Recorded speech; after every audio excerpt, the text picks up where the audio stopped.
जय श्री राम। नमस्कार मित्रों, मैं पंडित दिनेश कुमार दुबे शास्त्रीय अनुभूति चैनल के माध्यम से एक बार फिर आप लोगों के साथ। आज मैं आप लोगों को मानस सांस्कृतिक मंडल के बारे में बताऊंगा कि इसकी स्थापना कब हुई, कहाँ हुई, कैसे हुई, इन्हीं सब विषयों पर चर्चा करूंगा। तो आइए चलते हैं मानस सांस्कृतिक मंडल की ओर। मानस सांस्कृतिक मंडल भारतीय प्रौद्योगिकी संस्थान IIT बॉम्बे में एक कल्चरल सांस्कृतिक मंडल है जो कि अखंड रामायण का जो पाठ होता है उसके कार्यक्रम को आयोजित करता है। इसके जो सदस्य हैं वो बहुत ही अच्छे गायक, कलाकार और बहुत ही अच्छे वादक हैं, जिनमें पांडे जी हैं, मिश्रा जी हैं, वर्मा जी हैं, दुबे जी हैं और भी दो चार लोग हैं जो कि इस कार्यक्रम को अंजाम देते हैं। मानव सांस्कृतिक मंडल अपने आप में एक अनूठा मंडल है और ख़ास करके मुंबई में इसकी काफ़ी ख्याति है। काफ़ी दूर दूर तक मंडल जाता है जहाँ भी सांस्कृतिक प्रोग्राम होते हैं। अब इस मंडल के बारे में हम आपको बताएंगे कि इसकी स्थापना कब हुई।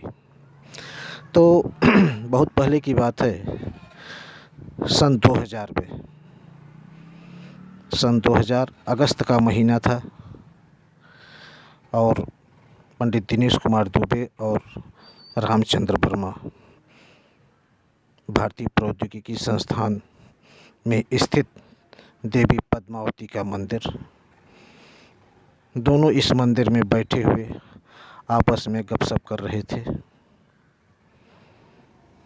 पंडित दिनेश कुमार दुबे ने कहा कि वर्मा जी, यह स्थान कितना सुंदर और भव्य रमणीक लगता है। मुझे लगता है कि ऐसा स्थान शायद बम्बई में कहीं हो, मुझे तो नहीं लगता है कहीं होगा। पवई तालाब के किनारे बसा हुआ यह मंदिर अपने आप में लाजवाब है। वर्मा जी ने कहा, वाकई में यह स्थान बहुत ही सुंदर और रमणीक है, इसीलिए यहाँ बाहर से भी लोग आते हैं कभी कभी। दिनेश कुमार दुबे ने कहा कि वर्मा जी, अगर यहाँ पर अखंड श्री रामचरितमानस का पारायण करा जाए तो बहुत अच्छा लगेगा।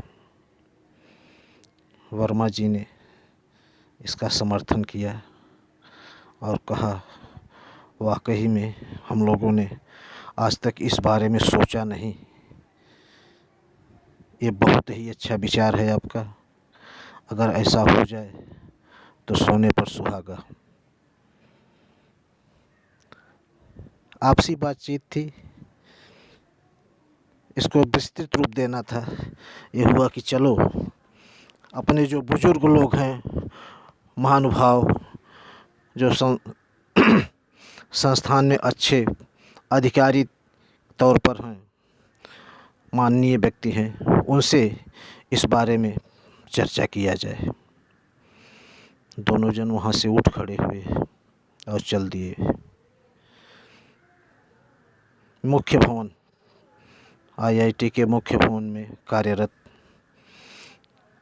DP Mishra, doctor RS Mishra, doctor Vinod Prasad और KP शुक्ला,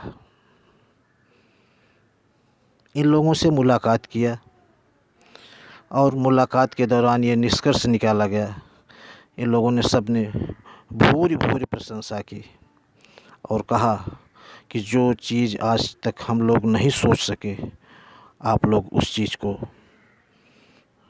जो है सोचकर हमारे पास आए हैं। अब हमारा कर्तव्य होता है कि इस कार्यक्रम को अंजाम तक पहुंचाया जाए। तो ये हुआ कि एक निर्धारित तिथि पर सब लोग एक जगह जमा होंगे और सब आपस में बातचीत होगी कि कैसे कार्यक्रम होगा, कैसे किया जाएगा। इस ढंग से फिर एक तारीख पड़ गई। सब लोग मुख्य भवन के स्टाफ कैंटीन में इकट्ठा हुए। फिर अखंड श्री रामचरितमानस के पारायण पर विचार विमर्श हुआ। लोगों ने भी अपनी उत्तेजना दिखाई, समर्थन मिला और कार्यक्रम को पूर्ण रूपेण से साकार करने की योजना बनी। ये तय हुआ कि आने वाले शारदीय नवरात्र में इस कार्यक्रम को अंजाम दिया जाए, यानी अखंड श्री रामचरितमानस का पारायण कराया जाए।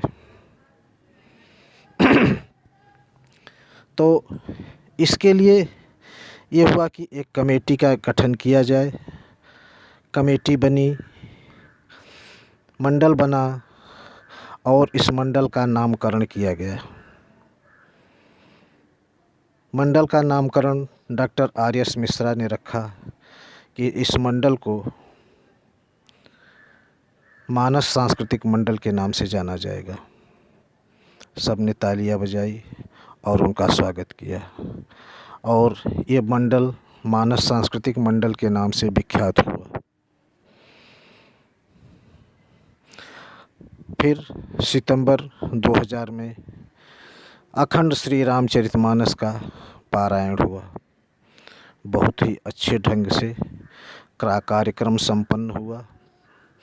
उसके बाद लगातार हर वर्ष शारदीय नवरात्र में अखंड श्री रामचरितमानस का पारायण होता है, भंडारा होता है, बहुत बड़ा भंडारा होता है जो है।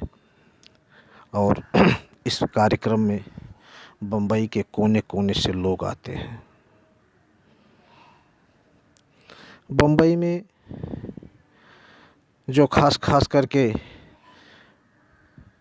सांस्कृतिक मंडल हैं जो कि रामायण का पाठ करते हैं, गायन करते हैं, अच्छे वादक हैं, उन सबको आमंत्रित किया जाता है। सब बड़े प्रेम से अपना अपना योगदान देते हैं। बहुत सुंदर लगता है। उस समय का दृश्य देखने लायक रहता है। बाहर से एक एक से गायक आते हैं, एक एक से कलाकार आते हैं और अपनी कला का प्रदर्शन करते हैं। और मंडल, मानस सांस्कृतिक मंडल उनका अभिवादन करता है, उनको पुरस्कृत करता है।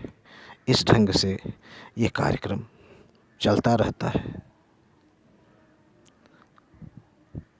चूँकि यह स्थान पवई तालाब के किनारे बसा होने के कारण इतना रमणीक हो जाता है कि बाहर से आने वाले व्यक्ति इसको देखकर मोहित हो जाते हैं। वो कहते हैं कि हमको लगता है कि मानो हम स्वर्ग में आ गए हैं। इसी तरह से जो है हर साल, आज 21 साल हो गए इस कार्यक्रम को करते हुए। पिछले साल कोरोना की वजह से कार्यक्रम नहीं हो पाया था। इस साल शायद कुछ आशा की जा रही है कि शायद इस साल नवरात्र में कार्यक्रम शुरू किया जा सके। मानस सांस्कृतिक मंडल ने अपना खुद का एक वेबसाइट बनाया हुआ है जो कि आपको इसके नीचे कॉलम में मिल जाएगा, आप देख सकते हैं। साथियों, मानस सांस्कृतिक मंडल के लोग बहुत ही अच्छे कलाकार और बड़े ही अच्छे वादक और बड़े ही अच्छे लोग हैं। दूर दूर तक अपनी ख्याति बनाए हुए हैं। इस ढंग से मानस सांस्कृतिक मंडल अपने आप में एक अनूठा मंडल है। धन्यवाद। यह आपको कैसा लगा अपने विचार कमेंट्स द्वारा ज़रूर व्यक्त कीजिए। Thank you.